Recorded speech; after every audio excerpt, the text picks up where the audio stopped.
गोद में उगता है सूरज, उषा के आंचल में चंद्रमा सितारे, कहती है गुमसुम सी पागल पवन,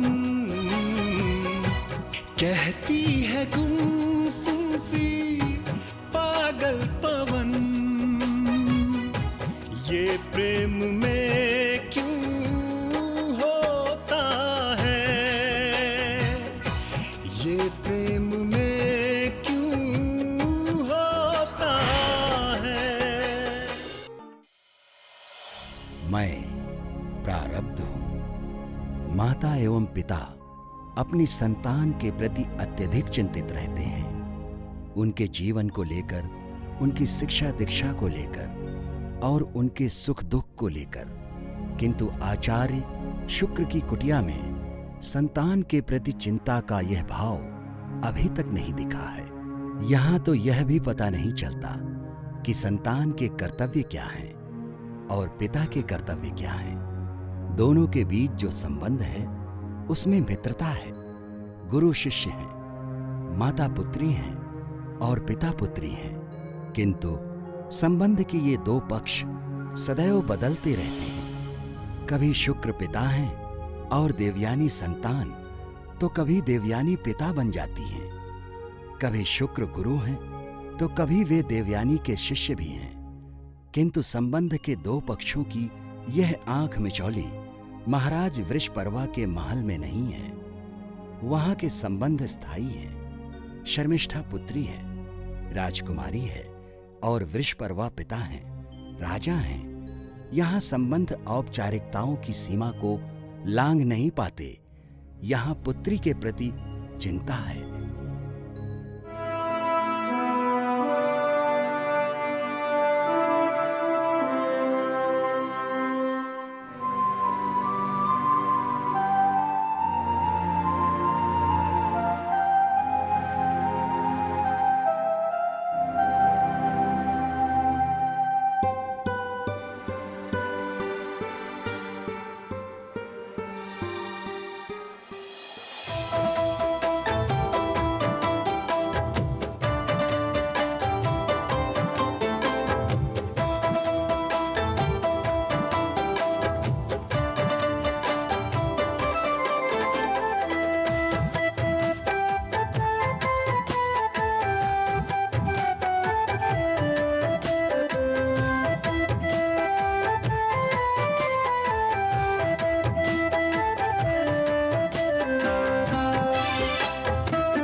गुरुदेव आइए, देव ने स्नान कर लिया है।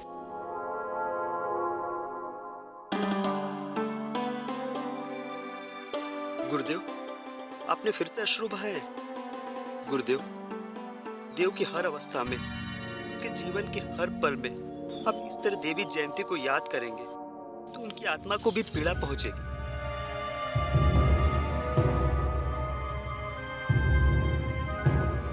हाँ संकृति, तुम ठीक कहते हो, किंतु क्या करूं? ये अश्रु बिना मेरी आज्ञा के बाहर निकल आते।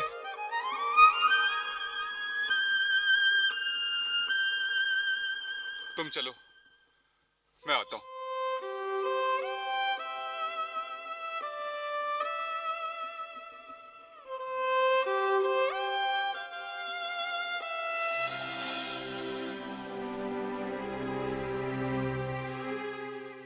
गुरुदेव, देव ने स्नान कर लिया है।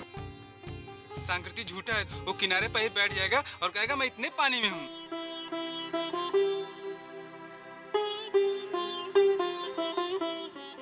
क्या बात है, हमारी लाडली की हंसी नहीं रुक रही है। सांस्कृतिक भैया किनारे जल पर बैठ के कहते इतना पानी।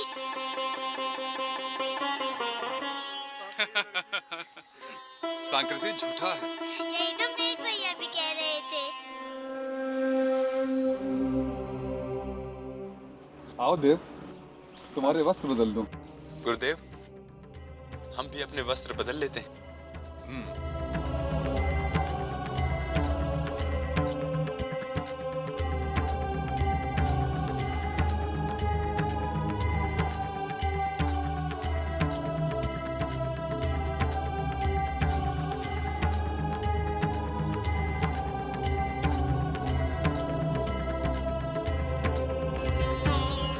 इस पीतांबर वस्त्र में मेरी देव किसी दिव्य अप्सरा सी लग रही।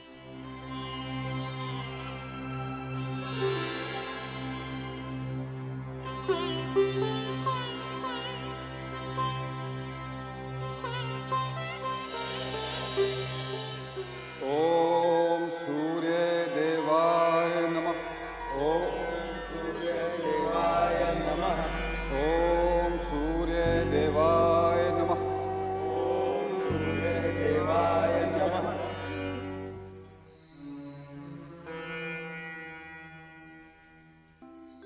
शिष्यों, भोजन से निवृत्त होकर शीघ्र प्रयोगशाला आ जाना। जी गुरुदेव।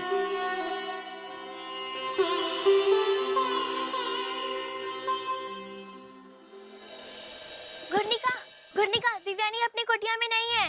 क्या? दिव्यानी अपनी कुटिया में नहीं है? तो कहाँ गई? तुमने देवयानी को कुटिया में अच्छे से देखा है ना? जी साध्वी जी, दिव्यानी और गुरुदेव कोई नहीं है कुटिया में। चलिए।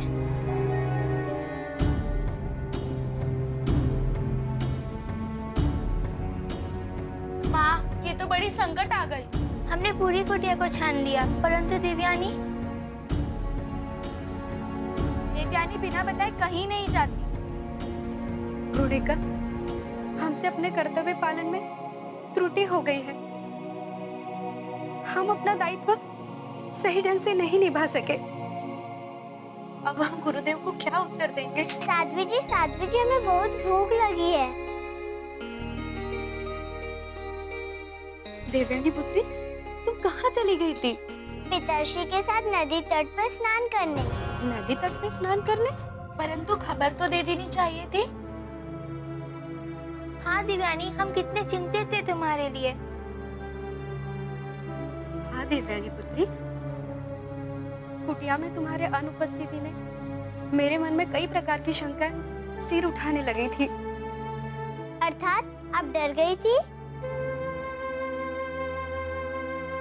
क्षमा कीजिए। नहीं देवयानी, नहीं, तुम्हें क्षमा मांगने की कोई आवश्यकता नहीं। हमारे आने से आपकी चिंता दूर हो गई ना? हाँ।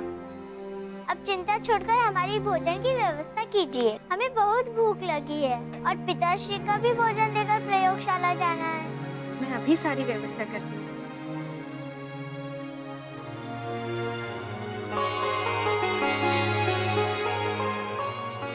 प्रणाम गुरुदेव।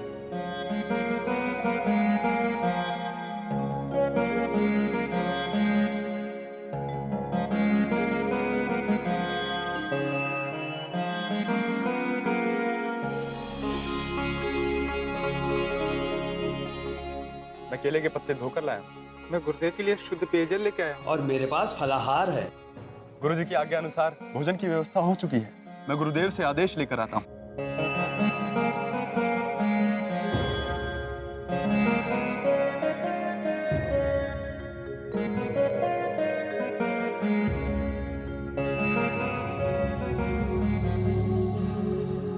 गुरुदेव भोजन नहीं करेंगे। परंतु क्यों? क्योंकि वो प्रयोग साधना में लीन हो गए। गुरुदेव को भगवान की साधना में कभी कभी वर्षों बीत जाते हैं।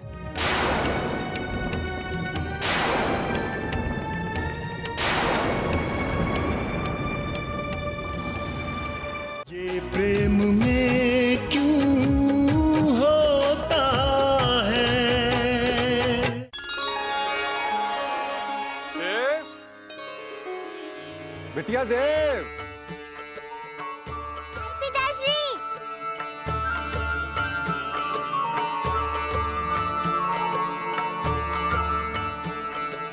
सुखी भवा, दीर्घायु भवा।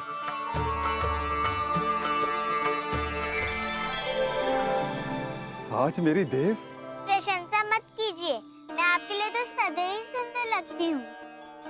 तुम सुंदर नहीं, अति सुंदर लग रही हो। पिताश्री, हमारी प्रशंसा छोड़कर इस कुटिया के विषय में कुछ विचार व्यक्त कीजिए।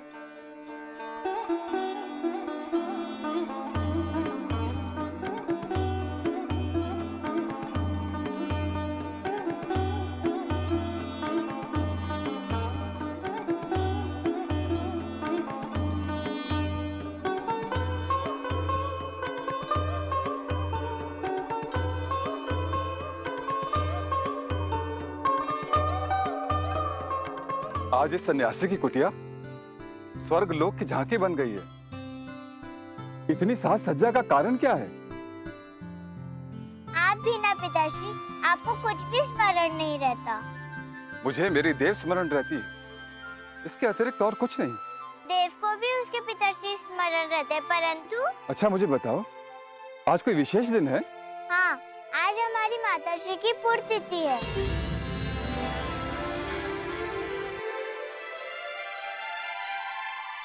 मेरी जयंती की पुण्यतिथि?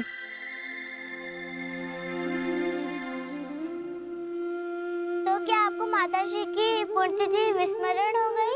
विस्मरण नहीं हुई थी, पर मैं स्मरण भी नहीं करना चाहता था। क्यों? क्योंकि हृदय को पीड़ा होती है।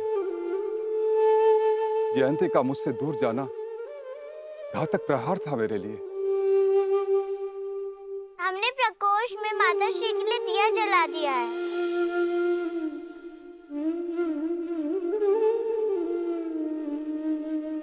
पिताश्री, इस कुटिया की कायाकल्प में गुर्निका का योगदान है। उसने बड़ी सहायता की। गुर्निका तुम्हारी सखी ही नहीं, सुख दुख की छाया है। सच्चे मित्र है वो तुम्हारी। माँ की पुण्यतिथि के लिए पूजा पाठ की भी व्यवस्था की गई है। हाँ देव, मैं जयंती की आत्मा की शांति के लिए हवन करूंगा, लेकिन उससे पहले अपनी देव के जन्मदिन का उत्साह मनाऊंगा। मेरी देव,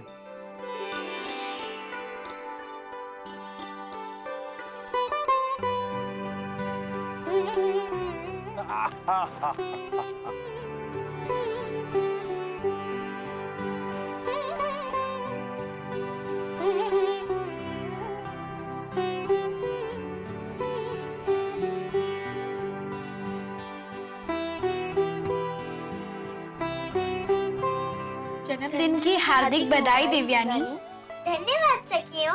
संसार की समस्त सुख समृद्धि तुम्हारे भाग्य में हो। सदा गुरुदेव की लाडली और सखियों की प्यारी बन के रहो।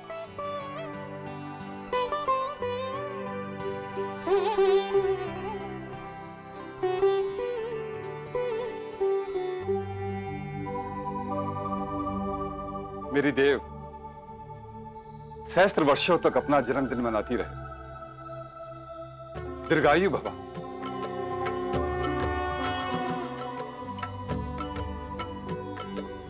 आपका आशीर्वाद देव के लिए सबसे अनमोल उपहार, सबसे बड़ी संपदा है। सेविका, सभी बच्चों को भोजन करवाओ। जी गुरुदेव, मैंने देवयानी के सभी सखियों को बुलाया है। पूजा पाठ करके मैं सबको भोजन कराऊंगी। सुंदर विचार है। पिताश्री, हमारी समस्त सखियां तो आ जाएंगी, परंतु समिष्टा, हमें उससे मिलना है।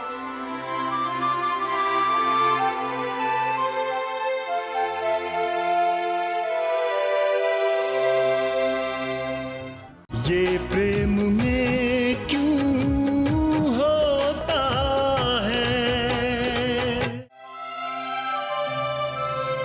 पत्र लेख आगे लिखो। देवयानी, मैं तुमसे बहुत रुष्ट हूँ।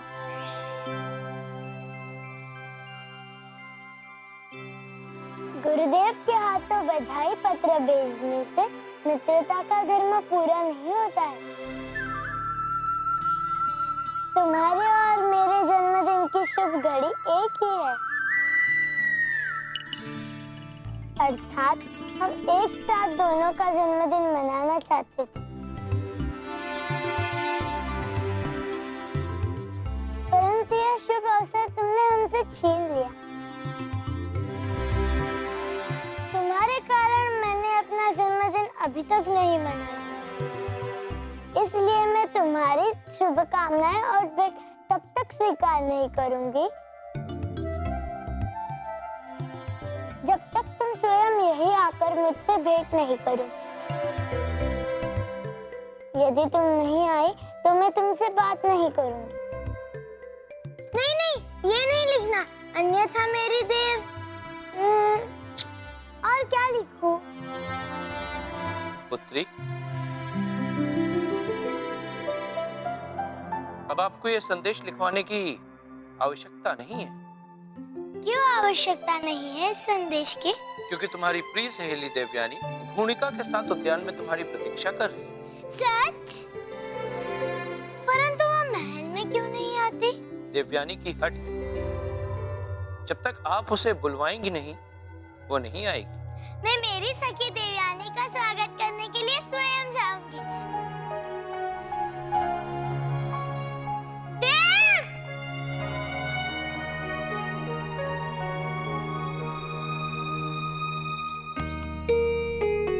सुंदर, अति सुंदर।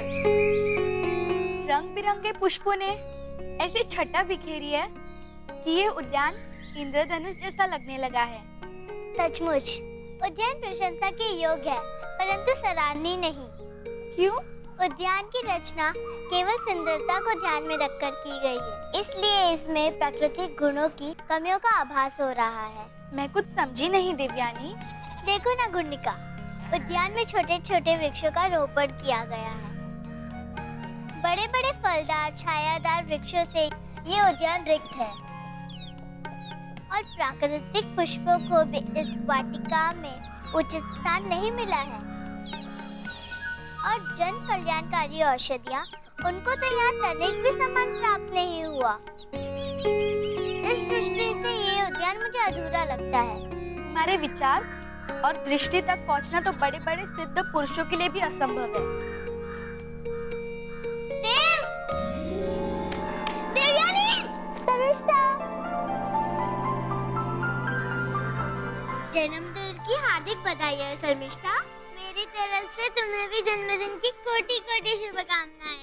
मुझे तो लगा मेरी सखी देवयानी मुझे आज भूल ही गई। देवयानी को सब कुछ स्मरण रहता है। तुम देवयानी की अंतरंग सखी हो ना, और देवयानी तुम्हारा जन्मदिन कैसे भूल सकती है? ये मेरी सहेली पत्रलेखा मेरा संदेश लिखने में ये मेरी सहायता करती रहती है। अर्थात ये हम समझ गए कि ये पत्रलेखा तुम्हारे मन के उद्गारों को पत्र पर शब्दों के द्वारा साकार रूप देती है। ये तुम्हारी पत्र लेखिका है ना? हाँ, तुमने बिना बताए ही इसके परिचय की परिपाटी को भलीभांति पढ़ लिया। पत्र लेखा, हम तुम्हारी लेखन कला से बहुत प्रभावित हैं। सचमुच तुम बधाई और सम्मान की पात्र हो। धन्यवाद। परंतु आपने अपनी सहेली के परिचय को अब तक रहस्य बना रखा है। इनसे परिचय क्यों नहीं कराती? मेरी सखी का परिचय कोई रहस्य नहीं, अपितु एक खुली पुस्तिका की तरह है जिसे हर कोई पढ़ सकता है। फिर भी मैं तुम्हें अपनी सखी की विस्तृत जानकारी देती हूँ। ये घूर्णिका है। मैं घूर्णिका को जानती हूँ और उसके सखी भाव को भी मानती हूँ। इसका तुम्हारे प्रति समर्पण किसी तपस्या से कम नहीं। पत्रलेखा, तुम्हें घूर्णिका से सखी धर्म और सेवा भाव सीखना चाहिए। जी राजकुमारी जी, मैं घूर्णिका के अच्छे गुण अवश्य ग्रहण करूंगी।